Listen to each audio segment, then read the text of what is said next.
തൃശ്ശൂരിലെ നല്ല bridal readymades കാണണോ? ഈ കാണുന്ന ബ്രൈഡൽ ഗൗൺസിന് ഒരു പ്രത്യേകതയുണ്ട്. ഇതാണ് ഇതിന്റെ ഹാൻഡിങ്സ്. താഴേക്കുള്ള പോർഷൻ ഷുഗർ ബീഡ്സോട് കൂടി സിമ്പിൾ ആയിട്ടുള്ള വർക്കായിട്ട് നെറ്റിലാണ് ചെയ്തിരിക്കുന്നത്. ഇത് ബ്രൈഡൽ ലെഹങ്കയാണ്. ഹാങ്ങിങ്ങോട് കൂടിയിട്ടുള്ളതാണ് ക്രോപ്പ് ടോപ്പ്. ഹെവി വർക്കായിട്ടുള്ള യോക്ക് പോർഷനും ലേസോട് കൂടിയിട്ടുള്ള നെക്ക് പോർഷനും ഉണ്ട് കേട്ടോ. ഇതൊരു ഫുൾ സ്ലീവ് ലെഹങ്കയാണ്. ഇനി ഹാഫ് സ്ലീവ് ആക്കണമെങ്കിൽ അതിന് സാധിക്കും. ഇതിന് നോക്കിയേ, അടിപൊളി മെഹന്തി വർക്കോട് കൂടിയിട്ടുള്ള സ്കേർട്ടാണ്. ഇതൊരു പ്രത്യേക ഭംഗിയുള്ള ലെഹങ്കയാണ്. ഇതിന്റെ മെയിൻ അട്രാക്ഷൻ ഇതിന്റെ സ്കേർട്ടാണ്. സ്ലഗ് ടൈപ്പ് ഷോളാണ് ഇതിന്റെ മറ്റൊരു പ്രത്യേകത.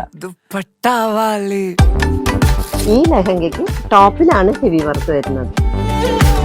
എന്നാൽ താഴെ പ്ലെയിൻ ആയിട്ട് അരപ്പട്ടയോട് കൂടിയുള്ള വർക്കാണ് വരുന്നത്.